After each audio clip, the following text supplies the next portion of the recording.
Well, guess who's back with another auto rifle? But I'm actually pretty hyped for this one. Season 19 is underway, my friends, and we have got our hands on a new auto rifle that's basically like HalfDan-D. It's HalfDan-D's brothers. This is going to be absolutely disgusting. Smash that like for me. Subscribe to the channel if you haven't already.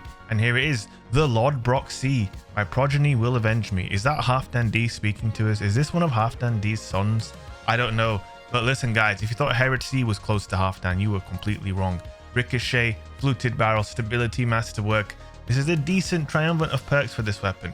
Demolitionist is always nice. Get that grenade energy. And this is a new perk, target lock. Damage increases the longer this weapon remains on a target. More on that in just a moment. This is a very interesting new perk. It's also got the HAKKE breach armaments, since of course this is a HAKKE weapon. So those Titan barricades, they don't stand a chance against this high impact, hard hitting beast of an auto rifle. Take a look at the stats as well. 60 aim assist, 60 stability, good handling as well, high range, 88 recoil direction. Yeah, this thing is pretty damn nice. Target lock perk is pretty interesting. Went into a private match and what I found was that 4 shots, if you land 4 shots immediately, you get a 15% damage buff there or thereabouts on your next shots, as long as you continue to land those shots though. And you can't, like, I tried like tap firing this thing to see if it would proc the perk, but it doesn't work like that. You need to hold the trigger down. You need to be landing those shots as quickly and as continuously as you possibly can, and then it procs. It's honestly a really interesting perk. It kind of reminds me of that gut shot straight a little bit. And you know, I really like the premise of this new perk, target lock, because it rewards consistency and accuracy, which is always nice. And then it's not like a cut clear, you know, it's not like kill clip. There's it's a little bit more complex than that, you know, and it's useful in different ways. I don't think this is necessarily going to change the time to kill in most 1v1 engagements, although I did find that all body shot TTK definitely did take 1 less shot total. But what it's going to do is it's going to help you out against people who have overshields, for example, people who are healing with grenades, bunched up enemies. If you can just land shots on both of them together, you're going to be getting that damage buff. I think come to pass with golden tricorn active, it basically starts hitting like that. This is also going to help you out when people are really far away and, you know, you're in a prolonged fight. If you can continuously land your shots, you're going to get an advantage.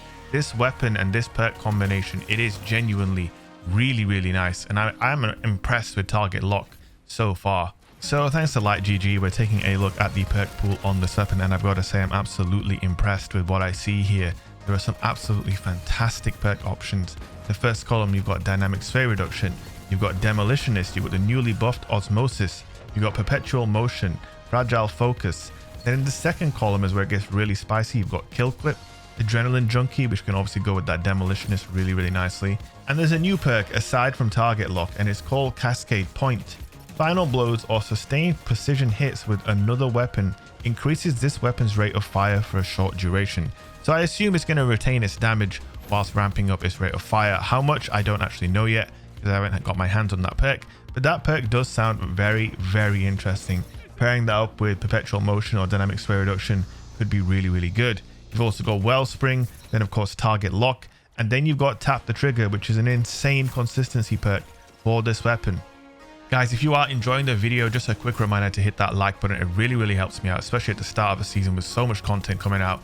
All the support, it means all of the world to us. We really appreciate it, and don't forget to subscribe as well.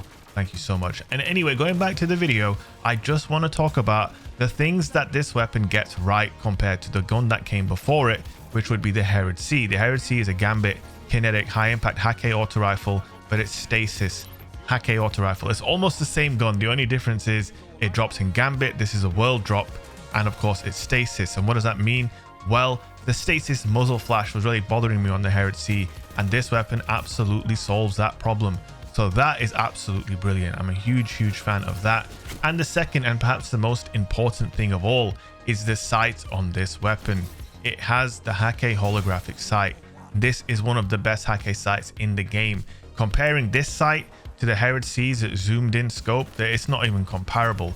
This is so much better. It's absolutely an absolute game changer. That sight on the HerodC kind of just forces it to be a long range only weapon.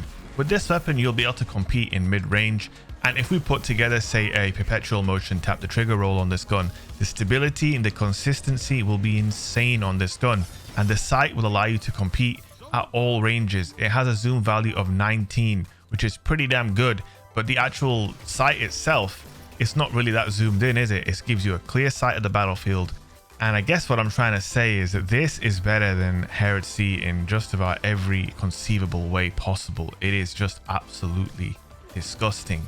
And having seen the perk pool on this gun and having used this role, I am convinced that HalfDan-D is back. His son is here, mate. It's Brock. It's Brock from God of War. He left that realm and he came here. Spoiler alert.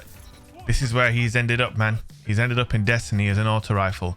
And let me tell you, HalfDan Brock is an absolute monster. So make sure you show some goddamn respect. I want to go back to target lock. I think it's really, really good, man. At long ranges, getting the extra damage, people in their supers, people with overshields, people trying to heal themselves. There's so much nonsense in this game, right? And this gun can kind of just plow through it all. And I really, really do enjoy that with target lock. The rolls on this gun are going to be really, really nice. And I do believe Banshee is going to be the man. I do think we're going to have a few Banshee videos this season where he drops a Brock, and we're all pretty happy with it. Let's see what the season has in store for us. Guys, look, I know the seasonal model is tired and the story stuff is kind of dreary and played out. I've never really engaged too much in that side of the game, so I'm not going to try and let that, you know, affect the quality of my videos. I know that sometimes it's not great. I do totally feel you. I feel it more than you guys probably know. But in spite of that, I'm going to try and put out some good videos, give you guys some good tips on what weapons to get, what roles to chase, how to get the weapons, and you know, just try and keep the vibes as good as they possibly can be, because I know it can be difficult. Trust me, I know, especially when I'm missing Rumble. You know what I'm saying? Rumble was like our sanctuary, man, and now it's gone. So you know, we've got that to deal with. There are many challenges ahead, and we're going to take them on together, my friends. Subscribe if you haven't already. I'd really appreciate that, guys. If you made it all the way to the end of this video, do leave a cheeky subscribe. To be fair, guys, even in Control or Quick Play or wherever it is now, we dropped some pretty good scores with this gun. We performed well. I think this is going to be a very good daily driver for those Quick Play Warfare games. Not bad there. 29 defeats with a 3.22. I'll take that, my friends, with skill-based matchmaking in the fray. Not too bad. Anyway, guys, that's the end of the video. Hope you enjoyed. Don't forget to like, comment, and subscribe. And keep your eyes peeled for the next video. Turn on that notification bell so you never miss an upload. Peace.